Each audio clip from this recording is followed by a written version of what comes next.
This is the Bates Bobcast, our weekly podcast where we take a look at the week that was in Bates athletics. My name is Aaron Morse, and this week we have a very special guest, Bates Director of Photography and Video, Phyllis Graber Jensen. On the heels of National Girls and Women in Sports Day, we take a look at Phyllis's fight for equality in New York City high school sports, which helped pave the way for future generations. That's coming up on the Bates Bobcast.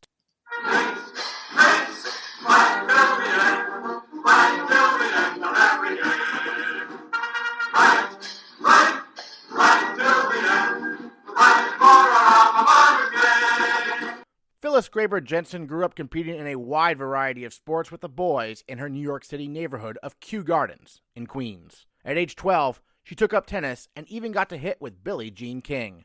But when she entered high school, she discovered no opportunities for girls to compete in varsity sports. So then 16-year-old Phyllis appealed to play on the high school boys tennis team.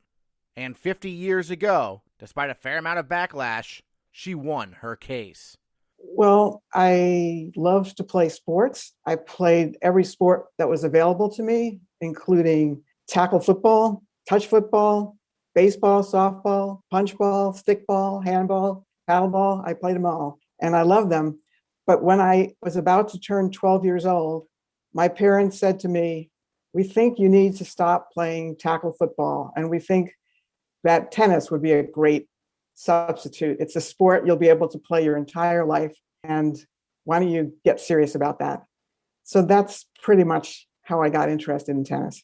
So tackle football, was this with like your friends just in the park, or were there organized teams that you were on, or how did that go? When I was growing up in New York City, there weren't that many organized leagues. Parents would send their kids into the street when they came home from school. And I happened to grow up in an apartment complex that was right in the middle of a beautiful park, Forest Park. And it had playing fields, it had a baseball field, it had a handball court, basketball courts. And so every day I would just go into the park and I would play with my friends who were male. There were no other females playing these sports. I played with girls and we played with dolls, we hung out, we cooked, we learned how to bake, but none of these girls were on the playing fields with me. And so I would just join with a group of boys my age who were friends from school, and we would play tackle football. And I still remember being in the huddle and sharing what the play was going to be and going out for the pass. And I, at that point in my life, was probably bigger than most of the boys on the field. So at that age, my size and aggression was effective with boys who were smaller than I was. So it was a lot of fun for me. Nice. But when your parents told you, 12 years old, let's focus on some other sport, not football, what was your initial reaction to that? Were you disappointed? Were you frustrated with that? Or were you ready to embrace a different sport also, perhaps? You know, I think I sort of raised my eyebrows and thought it was ridiculous.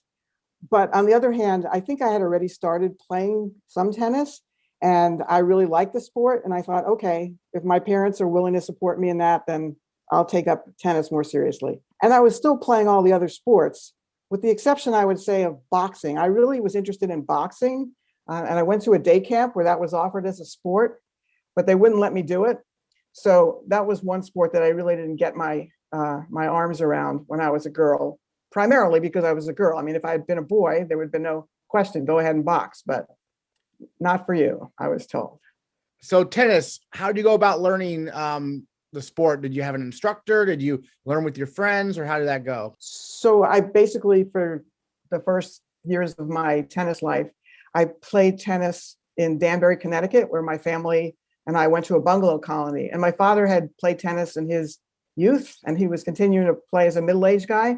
So he started to play with me. And then he found me an instructor, a guy named Henry Bukin in Danbury, Connecticut. And I would go over to his house where he had a tennis court once a week, and I'd play with him. And then I'd spend extra hours there on my own, just hitting tennis balls, drinking orange sodas, as I recall. So that was where I really got going with tennis.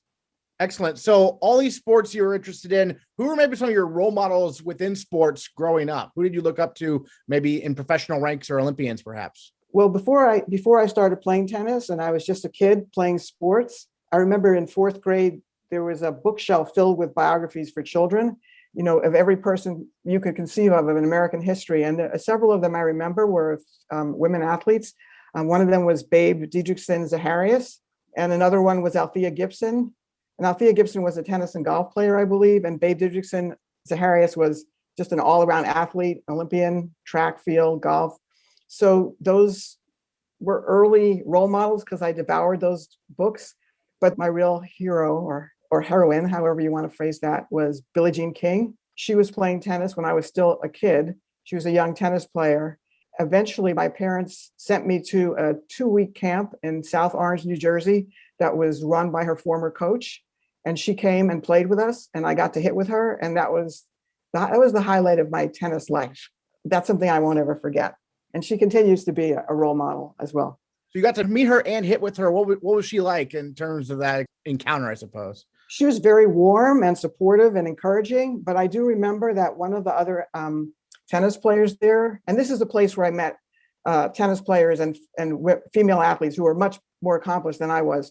And I remember one of them asking her, well, what do you think my chances are? This was a 14-year-old who was asking her. And Billie Jean King was just really direct. She said, you just don't have it. You haven't trained enough at this point in your life to be able to make it. She said it in a very kind way, but she didn't pull any punches. Nope, you're not going to make it. Interesting. So you get to high school, and your high school does not have girls' tennis. Do they have any girls' sports at that time? And you were obviously wanting to play tennis. When did you start to think, I want to try out for the boys' team, and how did that process sort of start? Well, I would say that when I was in 9th grade, so I was in middle school or junior high school, as they called it. Yeah. I wanted to play on my school's handball team. And I went to the coach, who was my 9th grade earth science teacher, and he knew me well, and I had him for the whole year. And when I told him I wanted to try out for the team, he just laughed in my face. So I didn't get to try out for the team, and I would have made it for certain. So the thought stuck in my head from that point, when I go to high school, what sport would I want to play? And there was a tennis team, but there were no teams for girls in any sports.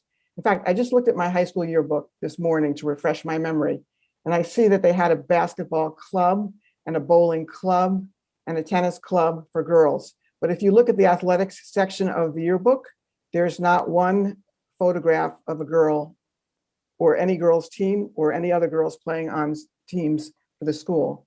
So when I was a first-year student at high school, which was a sophomore, I went to the coach and told him I wanted to try out. This guy, Ron Edis, and he was very supportive. And he said, please do try out, but I just want to tell you now that there's a rule that prohibits girls from competing with boys. The girls' club at my high school was basically a way for some girls to teach other girls how to play tennis, which was very nice and a good thing to do, but there was no competition. It was sort of a club activity. And that's when I went to the team and found out that I could try out, but I couldn't play if I made it. So I tried out anyway, and I made it. And the coach said, well, now you're going to have to do something about it, because I can't let you on the team because of your sex, is how it was phrased. So he suggested I approach the New York Civil Liberties Union. This was in 1970. So I spoke with my parents, and we decided that would be a good thing to do. And that was our next step. And how did that approach go? I mean, what was the first step? Was it a lot of just filing paperwork, or was there any hearings or anything like that? How did that kind of go? I don't remember if I or one of my parents called the New York Civil Liberties Union, but I was matched up with somebody who, it turns out, wasn't an attorney. He was the assistant executive director of the New York City Civil Liberties Union. His name was Ira Glasser. And he eventually became the executive director, and then he became the executive director of the American Civil Liberties Union for the next 20 years. But he and I worked together and started to do, as you refer to it, as the paperwork in order to challenge the New York City Board of Education. Because it turns out that the state of New York had a pilot program in 1969 where they tested in 5 non-contact sports how girls would do in competition with boys. And the results of that study, that pilot program, were positive. And they decided for New York State that they would allow girls to play in non-contact sports with boys, but it would be on a district by district basis. So it was up to individual districts to make changes if they saw fit. And none of the districts saw fit to make any changes, including New York City. So they were basically ignoring whatever overtures that Ira Glasser and the New York Civil Liberties Union were making. I guess Ira Glasser decided that there was a hearing or a series of hearings being held in New York in 1971 by Eleanor Holmes Norton. And it was a commission of human rights. And she was holding hearings about the absence of civil liberties or the oppression of women. And so there are all kinds of people from all walks of life, including ordinary working people, people like Bella Abzug or Shirley Chisholm or the writer Pauli Murray, or people like me, a high school student. And we all testified on varying topics. And the testimony that I made there received a response from both Eleanor Holmes Norton and the New York Times covered it. And so suddenly the story had a lot more visibility. Were you nervous? I mean, this is speaking in front of a live audience. A lot of people don't like public speaking, especially when it's an issue at that point that was so fraught. Take me through that experience a bit. I remember I got on the subway to go from Queens to Manhattan because it was in the city. And a lifelong friend of mine came along for support. And so it was my mother and my friend and I went down to Lower Manhattan to testify. And there were lots of women there. And I remember some of them testified before me. And as I said, there were people of all abilities and from all walks of life. And some of them struck me as being a little bit out of step with reality. And others struck me as being like very on point about feminism and about the way women were treated. So yeah, I don't remember that I was nervous so much. I remember more about the response that I got, which was robust applause and a commendation from Eleanor Holmes Norton, saying that she was impressed that so young a person would stand up and that she wished more women had come forward to testify of different, backgrounds and ages. So I think, yeah, I was nervous, but I got a very positive response. And that's what I remember as opposed to being anxious about the public speaking.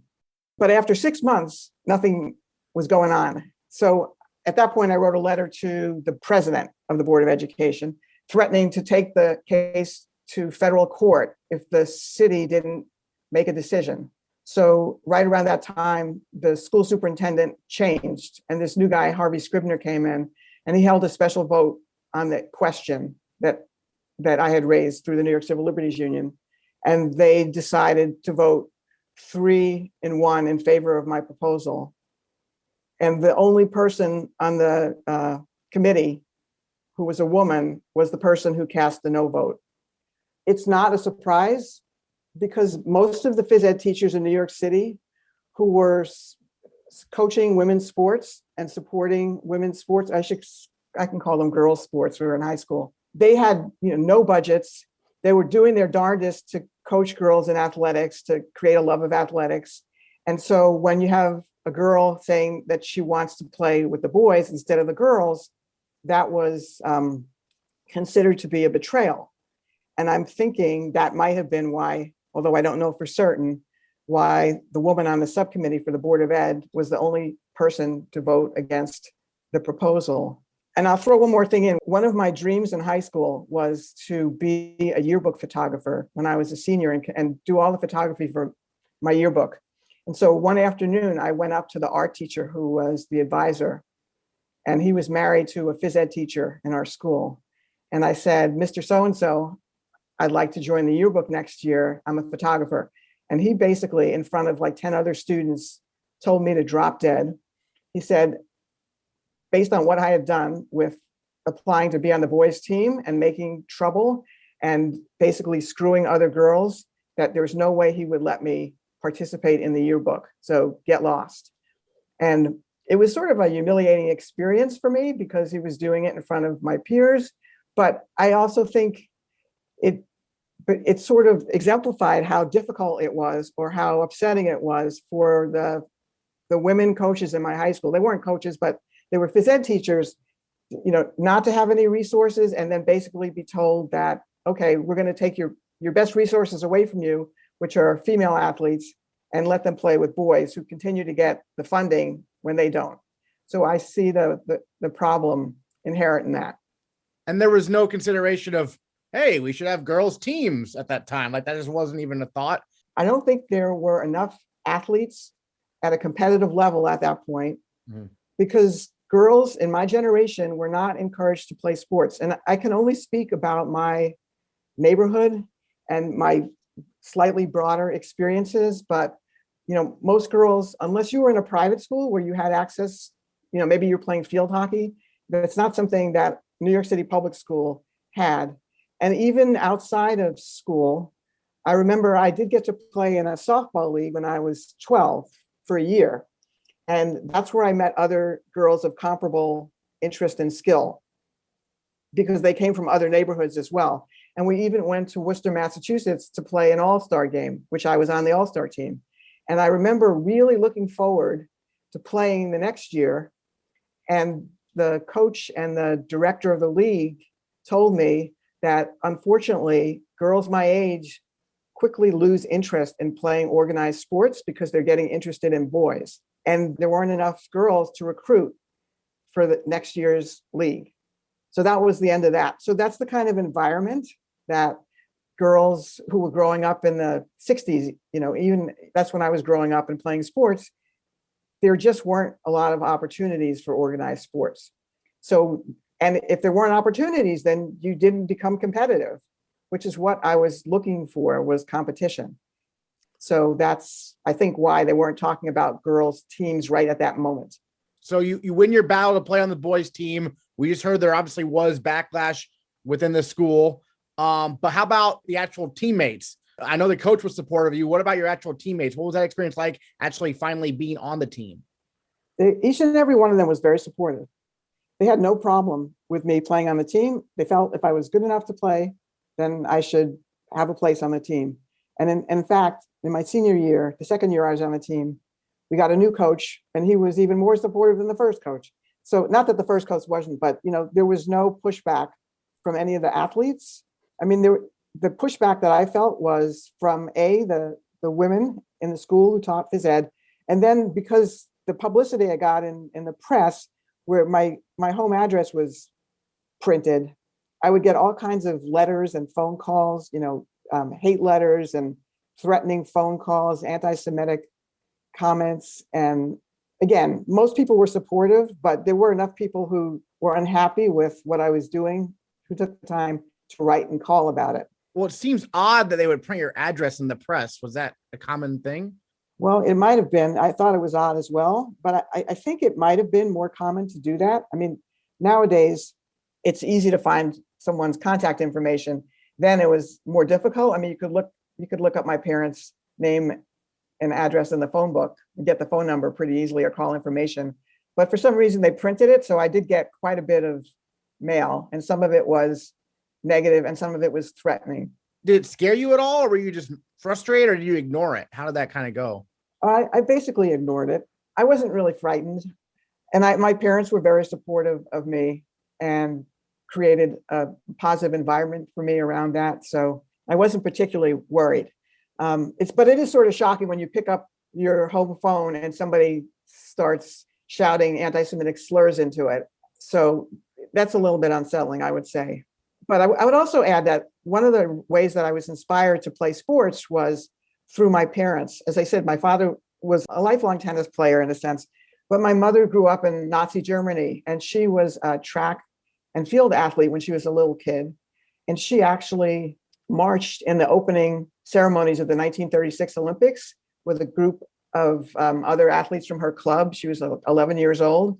And she was also Jewish. And she claims that the coaches forgot that she was Jewish and allowed her to march in the opening ceremonies. And eventually she was kicked out. But I think she had a lifelong appreciation of sports and a love of sports that she got from her father. And so there was always support for me in my home to excel in whatever I wanted to do. And if I loved sports, my parents were thrilled to be able to support me in that. Excellent. 1971 was when you won your fight to play on the team. The next year, 1972, Title IX passes, which is a very famous bill. It's a wide-ranging bill, but one of the impacts was a lot of progress over the last 50 years in terms of in women's sports and funding of women's sports. but it was a slow process. Did you notice, I mean, when it passed, did you think to yourself, this is a big deal right away, or did it take a few years for you to realize what impact it would have? So, on paper, it seemed like a big deal. It seemed really important. But I would say that in my experience as a varsity athlete at Cornell, where I played on the women's team for 4 years, it's quite a different experience than I see in like NESCAC sports. I went to Cornell University, so they had good resources there, but the men's team had the best resources. So they had the best courts and the best training experience. And they had resources that the women's team didn't have. They had coaching that we didn't have. And also, I remember that there were some outstanding players on my team. In fact, the number one player when I got to Cornell was a senior. She was a girl who was instrumental in overturning the rules in New York State. She was the first tennis player as a girl in New York State to play on a boys' team. And so she challenged the system that I sort of described before in 1969. And so there were other people like her on the team who were much better tennis players, frankly, than I was. But the kind of experience that we had as tennis team members was you practice several times a week, you go to your scheduled matches, and then see you later. There was no conditioning, there was no real heavy training. We didn't eat together. We didn't have the kinds of relationships and support that I see athletes have now. So it seemed like a very different kind of environment. Although, I had friends that I made on the tennis team, but it's just, we played our tennis in this little niche, and then we left and went on with the rest of our lives. And I think that reflects in part what varsity sports for girls was like then, at least in the league that I played in, which was, it's nice to do and it's competitive and it's fun, but it wasn't like an all out experience. The woman who was a senior when you first arrived at Cornell, who you mentioned, she kind of set the precedent in New York State that you were able to also challenge a few years later as well in New York City. I mean, were you familiar with her? Like, did you know who she was kind of coming in, or did you kind of learn about that? No, I learned about her afterwards. And you could look, I mean, I think there were quite a few girls my age throughout the country who were challenging the rules and regulations.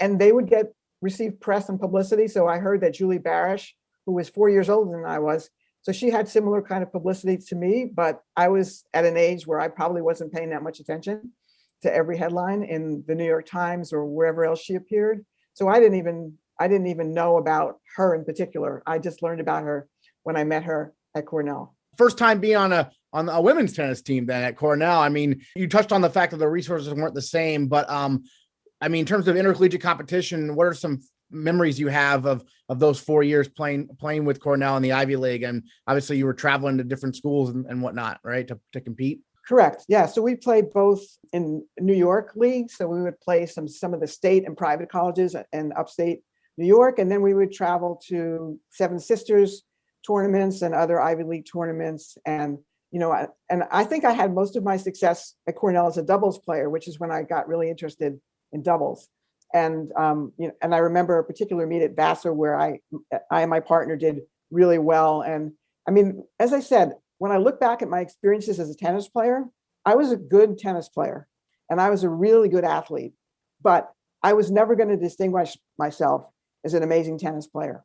So what I took away from the tennis team was the camaraderie, the joy of playing tennis, the ability to play with athletes who were better than I was, which clearly was one of the things that I wasn't getting in junior high school and high school. So this was what registered with me from my experience at Cornell. Yes, I was able to develop my skills into a sport, as my parents pointed out, would be a lifelong sport, and play as much as I could with some coaching. But just to give you an example of what my mindset was like, I remember we once went to a match on a Sunday morning in upstate New York, and my coach decided we would stop for breakfast at a diner called the Brooklyn Diner. So we sit down, have breakfast.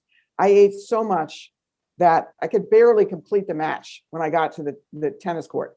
So, this is showing me in hindsight that, yes, I was taking it seriously, but I wasn't a conditioned athlete. I mean, nobody in their right mind would go to play a competitive sport and have, bagels and lox and eggs and whatever else I was having, an hour before the match. Just insane. So that just puts it into a little bit of context for me. We recently had the 35th annual National Girls and Women in Sports Day. I mean, how have you seen women's sports grow over the years? You cover them here at Bates with your photography. What's the next step, in your opinion, for women's sports in general? I mean, it's obviously grown a whole lot in the last 50 years, but I'm sure there's more to do. Yeah, when I watch the athletes here at Bates, both men's and women's, but of course, women strike me in particular with their prowess and their accomplishment. They're just conditioned and competitive in ways that as a little kid, I might not have ever imagined. They just exemplify what training and access can do, and how much stronger women have become and how much more competitive they've become. So, I think about maybe two things in connection to your question. One is the issue of transgender athletes, and whether I see that as an issue now, and whether at an elite level of sports or even at a collegiate level, whether transgender athletes should be able to compete in sports with those that they identify their gender as. So I would weigh more on the side of inclusivity. That if you identify in a particular way, if you identify as a female, then you should be able to play female sports.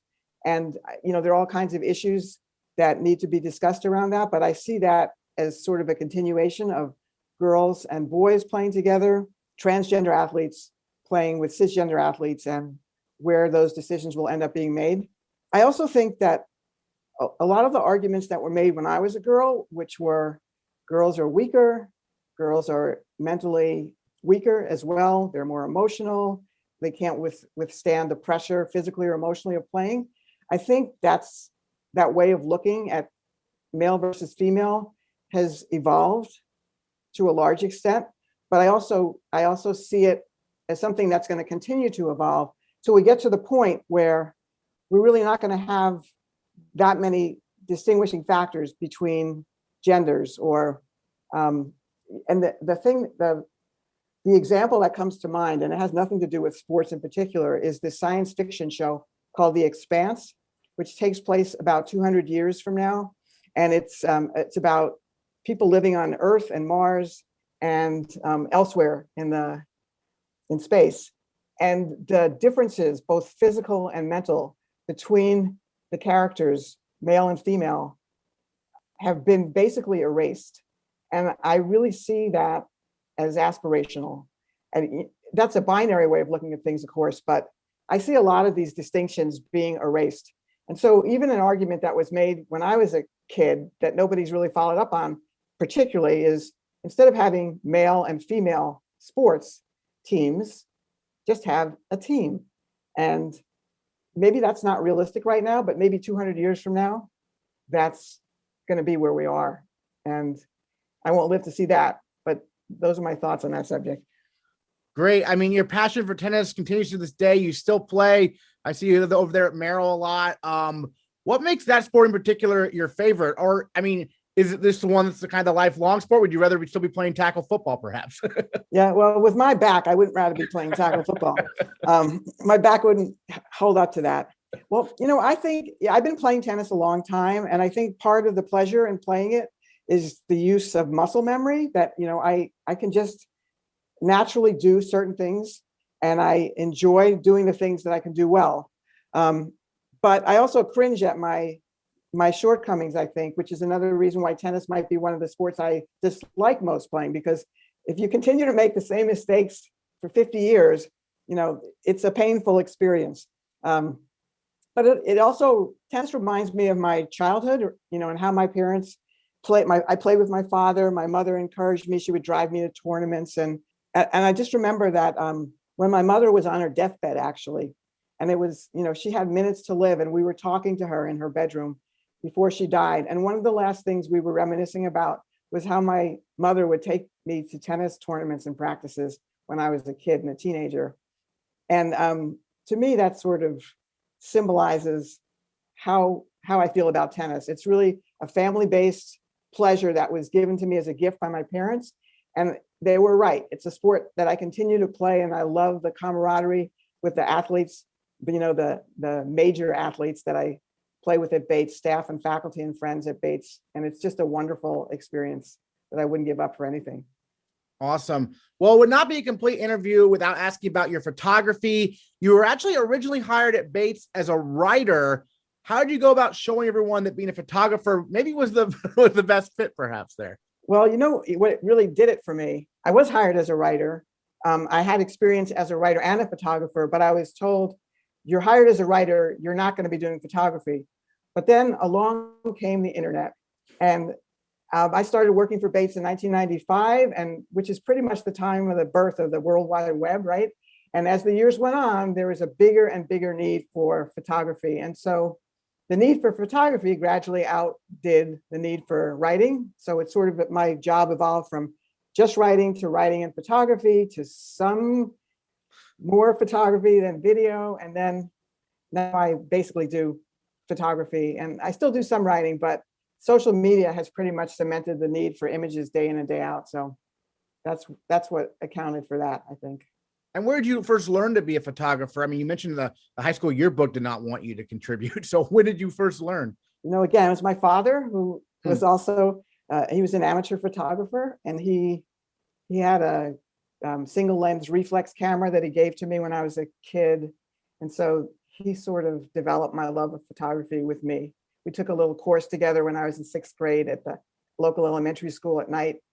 And then it took off from there. Did you do a lot of it at Cornell when you weren't playing tennis? Well, then I worked at the yearbook at Cornell. They allowed me. Yeah. Excellent. So sports photography, much different than other types of photography, I think. What are some tricks you've learned over the years to master sports photography in particular, perhaps? So I think some of the things that are important in sports photography are anticipation, which means that you know the ins and the outs of the sport that you're covering, and also knowing the ins and outs of the camera equipment that you're using. Well, I don't always know the ins and outs of all the sports. I have to say that's not one of my strongest points. Some I know better than others. But if you cover sports long enough, then you get to anticipate what's going to happen. And so that made me a better sports photographer. But I also have an interest in storytelling, which sports is great for. And in sports, the peak moment of action is not always the best storytelling moment. It could be something leading up to it. It could be something right after the reaction. It could be something on the field, on the sidelines. I think all sports photographers are always looking for that as well. And that's something that helps to make me a more complete sports photographer, I would say. Because athletics is so visual, you're always going to find something juicy, whatever game or competition you're covering. Well, anything else you wanted to mention about your fight to play sports in high school, or kind of general stats of women's sports we have not gone to talk about yet, perhaps? I just appreciate the evolution that I see from the time that I was a girl, where sometimes you were made to feel shame or difference because of an interest in playing sports. And it was something that in the end didn't matter to me because I just enjoyed it so much. There were things I didn't enjoy, being called a tomboy, which didn't coincide with my identity at all, or being made to feel that I played sports well, but for a girl. I had to hear a lot of that. And when I look at, I have a 31-year-old daughter, so when she was coming up, or the athletes that I meet today and see what they're doing, it just seems like we've moved so far ahead in terms of the life of sports that we offer to people regardless of gender, and now regardless of identity or gender identity. I just think the world continues to change, and sometimes you have to fight for it, but it's encouraging for me to see that things can change and to see the fruits of their efforts, because there's nothing like watching some of the athletes we have at Bates in competition. And I mean that for both the men and the women, but of course, as I said, I have a special appreciation for some of the powerhouses in women's sports that we have here. So my hat's off to them and their coaches. Awesome. Phyllis Graber Jensen, thank you so much for joining us on the Bobcast. Really appreciate it. Well, thank you, Aaron, for your interest. I appreciate it too. Next time on the Bates Bobcast, we'll return to our senior salutes with the football team. The Bobcats won back-to-back games to end the 2019 season, but saw their 2020 campaign wiped out due to the coronavirus. That's next time on the Bates Bobcast. Links, rechts, was will wir?